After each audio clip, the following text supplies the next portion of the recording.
Assalamualaikum. Salam. Kenapa kami? Manusia tuh tadi salah. Jadi mana? Depan situ. Apa? Pokoknya itu om laju. Oh, dia itu dislokasi deh. Serius? Iya. Mending gua coba cek dia di dokter. Baikkan sinar X. Apa sih Rex? Jadi sinar X itu salah satu contoh gelombang elektromagnetik. Jadi kayak misalnya kalau dislokasi atau patah tulang bisa dideteksi. Oh iya. Apa tadi contoh? Contoh gelombang elektromagnetik. Apa itu gelombang elektromagnetik? Nah, itu cara di video ini saja. Jadi kau mengerti kan? Assalamualaikum warahmatullahi wabarakatuh. Perkenalkan, nama saya Aldan Ananta. Izinkan saya memaparkan materi mengenai gelombang elektromagnetik. Gelombang elektromagnetik. Gelombang elektromagnetik merupakan gelombang yang memiliki suatu muatan energi listrik serta magnet dan tidak memerlukan suatu media rambat. Itu artinya gelombang ini bisa merambat meskipun berada di dalam ruangan hampa sekalipun.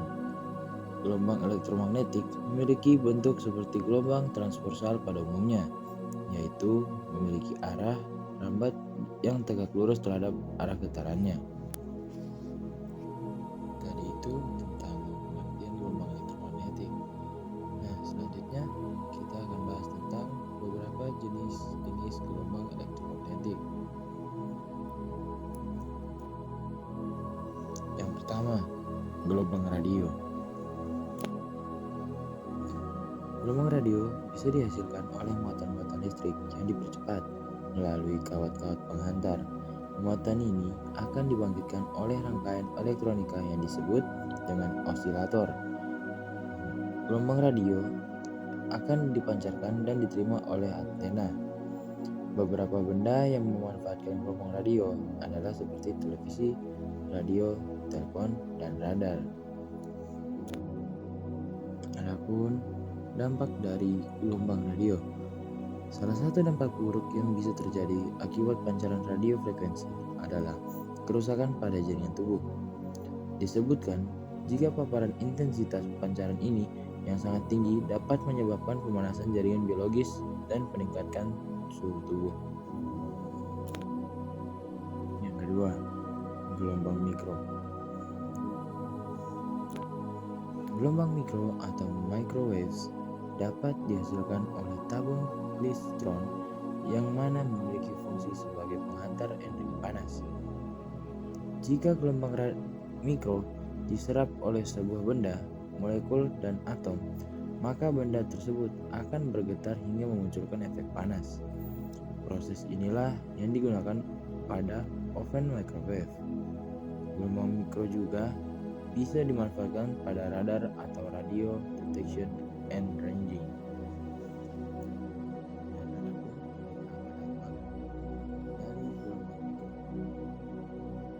Menurut Walla 2016, paparan intensitas rendah atau radiasi gelombang mikro yang terlalu lama pada manusia dapat mengakibatkan penyakit gelombang mikro dengan keluhan sakit kepala, kecemasan, gangguan tidur, kelelahan, kesulitan dalam berkonsentrasi, perubahan kardiovaskular, dan sentral saraf. Ketiga, gelombang inframerah atau infrared. Sinar inframerah yang dihasilkan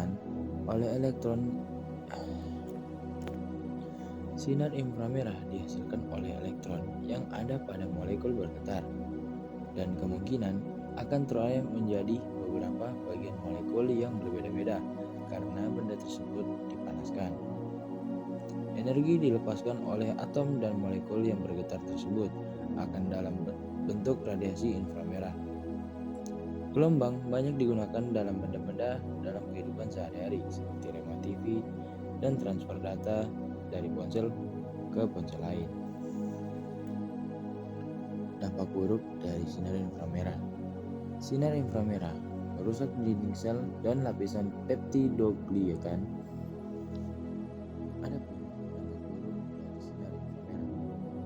Sinar rusak di desain dan lapisan peptida bulan yang melindungi sehingga mampu menghancurkan keseluruhan struktur sel di dalamnya. Yang keempat, cahaya tampak. Seperti namanya, gelombang tampak memang bisa dilihat secara langsung oleh indera penglihatan manusia. Gelombang tampak terdiri dari 7 warna, di mana jika diurutkan dari frekuensi yang paling besar adalah dimulai dari merah, jingga, kuning, hijau, biru, nila, dan ungu. Gelombang cahaya tampak dimanfaatkan dalam beberapa benda seperti laser pada bidang telekomunikasi dan juga kedokteran. Adapun dampak negatif dari cahaya tampak. Dalam keadaan tertentu, cahaya tampak bisa berbahaya. Misalnya, jika muncul secara tiba-tiba, seperti kilatan atau ledakan, atau saat peralatan pertama kali dinyalakan. Jika intensitasnya cukup tinggi untuk menyebabkan kerusakan dalam 0,25 detik, mekanisme pelindungan alami tubuh tidak akan mencukupi. 5. Sinar UV atau biasa disebut dengan ultraviolet. Matahari merupakan sumber utama cahaya yang bisa memancarkan sinar ultraviolet ke permukaan bumi. Sinar ultraviolet juga bisa dihasilkan oleh transisi elektron yang ada di dalam orbit atom, busur karbon, serta lampu merkuri. Pada kadar rendah, sinar ultraviolet bisa memberikan bantuan dalam proses pembentukan vitamin D sebagai lampu, serta untuk operasi mata lasik. Akan tetapi, pada kadar tinggi, sinar ultraviolet mampu menimbulkan penyakit kanker kulit. 6. Sinar X. Berikutnya ada sinar X yang memiliki daya tembus sangat besar. Karena memiliki daya tembus yang luar biasa, sinar X bisa menembus struktur lunak seperti daging dan kayu, buku tebal hingga plat aluminium setebal 1 cm.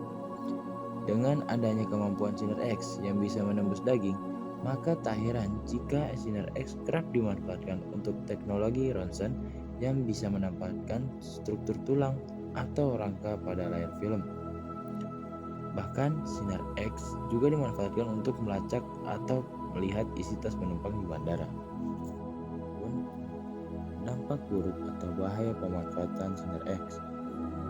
Paparan dosis tinggi selama jangka waktu tertentu dapat menyebabkan penyakit radiasi atau sindrom radiasi akut yang meliputi penyakit pingsan, kebingungan, mual, muntah, diare, kerongkongan, kerontokan pada rambut, luka pada kulit dan mulut, serta terjadinya pendarahan. Atau yang terakhir, sinar gamma.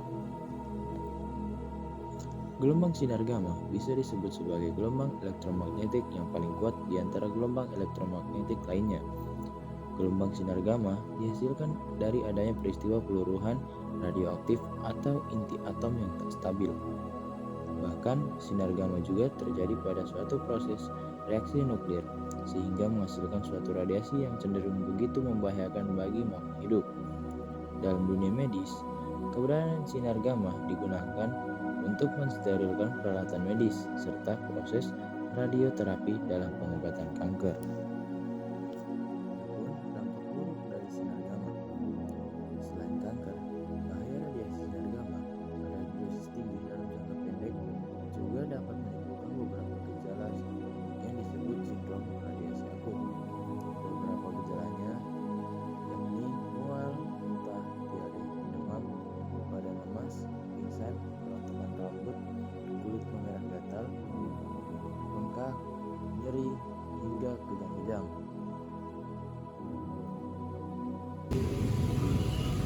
Ya, itu sedikit penjelasan dari saya, Alina Tawirasena dari kelas 12A. Sedikit quotes dari saya, mimpi akan menjadi kenyataan jika kita punya keberanian. Sekian dari saya, wassalamualaikum warahmatullahi wabarakatuh.